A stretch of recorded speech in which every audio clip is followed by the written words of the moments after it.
अच्छा पति कह दे गुस्से में अपनी पत्नी से कि चली जाओ घर, जाओ अपने बाप के यहां, तो समझदार पत्नी वो होगी जो नहीं जाएगी। बताओ पति कह दे घर जाओ अपने, तो पत्नी को चली जाना चाहिए क्या?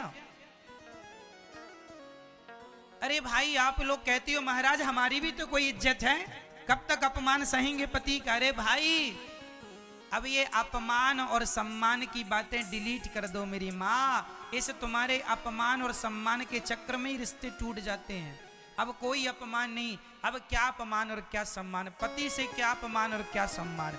बोल दिया, तुम्हें कहीं नहीं जाना, आज बोल दिया है कल प्यार भी करेगा। जब बताओ तुम्हारा, अच्छा बताओ आपके पति आपको प्यार करते हैं कि नहीं? क्या मेरी माँ प्यार करते हैं? जब प्यार आपको करता है आपका पति, तो डांटने पड़ोसन को जाएगा क्या? प्यार आपको करता है तो डांटेगा भी आपको, हाँ या ना?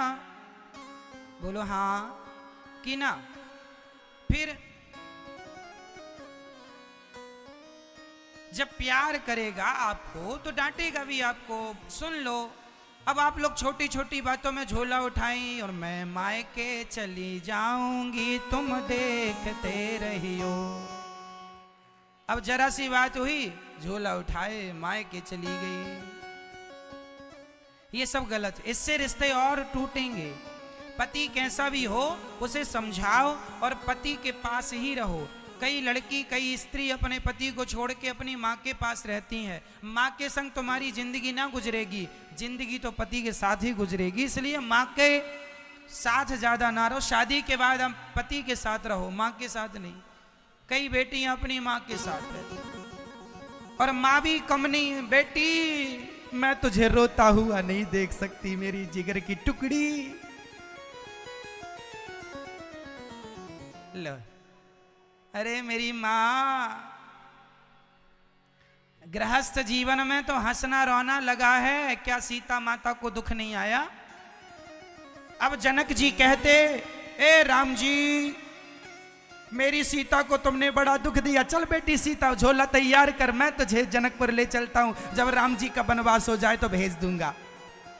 तो क्या सीता जी चली जाती हैं अपने पिता के संग? बोलो मेरी माँ। पति के सुख में पत्नी का सुख है और पति के दुख में पत्नी का दुख है।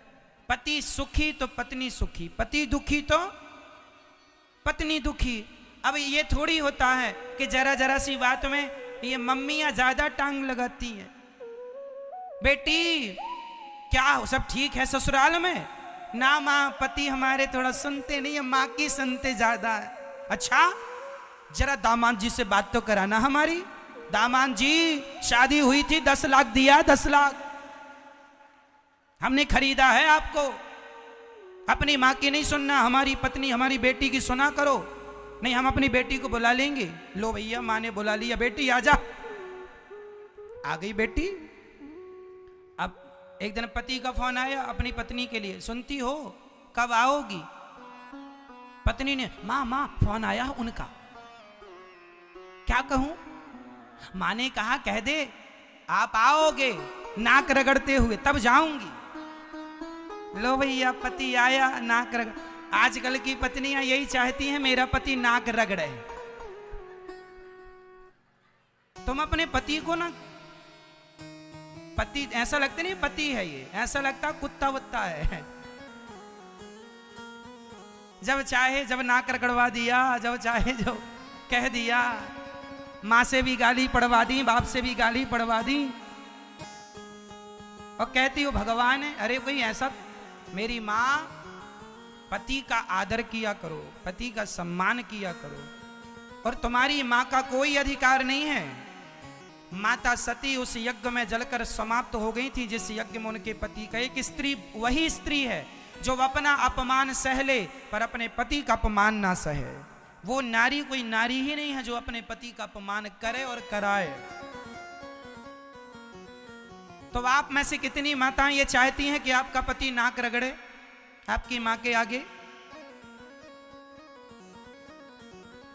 मां तो यही पाठ पढ़ाती है, बेटा तब जाना जब नाक रगड़ता हुआ आएगा। कई माओ ने तो अपनी बेटियों की जिंदगी बर्बाद कर दी यही पढ़ा पढ़ा के।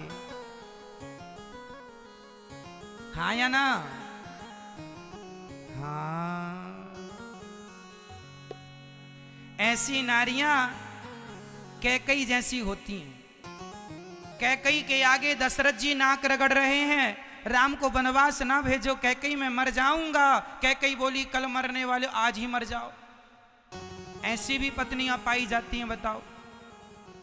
पति मरा पड़ा है और कैकई भरत जी की आरती उतार रही हैं। ये देखो, ये ऐसी माताओं आप लोग आचरण ना करना। तुम्हारी माँ अच्छी है, माँ का सम्मान करना, पर माँ गलत बात कहे ना तो उसकी गलत बातों में ना आना। एक बार अपने दिमाग से सोचना कि अब तुम्हारा साथ जीवन भर माँ देगी या पति देगा। यदि पति गलत रास्ते पर है तो पत्नी का ही धर्म है कि वो उसे सही रास्ते पर लेकर के आए। अब जैसा है, शादी के पहले क्यों नहीं देखा कि गलत था? क्यों नहीं मुआयना किया कि शराबी था? अब जैसा है, अब तुम्हारा पति है, अब कोई किंतु परंतु नहीं। शादी के पहले चेक करना चाहिए कि शराब पी तो नहीं है, चरित्र का खोटा तो नहीं है, गंजेड़ी तो नहीं है। अब जैसा है, अब तो पति भगवान है, जैसा है सो है। नारी का भाग्य भगवन तूने कैसा बनाया है, हर युग में दुनिया ने इसे इतना सताया है। और हर पुरुष को मैं हाथ जोड़ के कहूंगा कि नारियों का सम्मान करना सीखो। अरे उनकी भी कोई इज्जत होती है। आप जब चाहो अपनी पत्नी को गाली दे देते हैं, माँ की गाली है ना, दे दे। कई पुरुष तो अपनी पत्नी को माँ की गाली देते हैं। तो बताइए, तुम्हारी पत्नी की माँ और तुम्हारी माँ अब कोई अलग अलग थोड़ी है। तुम्हारी पत्नी की माँ भी अब तुम्हारी ही माँ है और तुम्हारी माँ भी तुम्हारी ही माँ है। शादी के पहले हर आदमी की एक माँ होती है, पर शादी के बाद हर पुरुष और हर स्त्री की दो माएँ हो जाती हैं, एक सासू माँ और एक खुद की माँ। पुरुष के लिए भी अपनी माँ और सासू माँ एक ही है।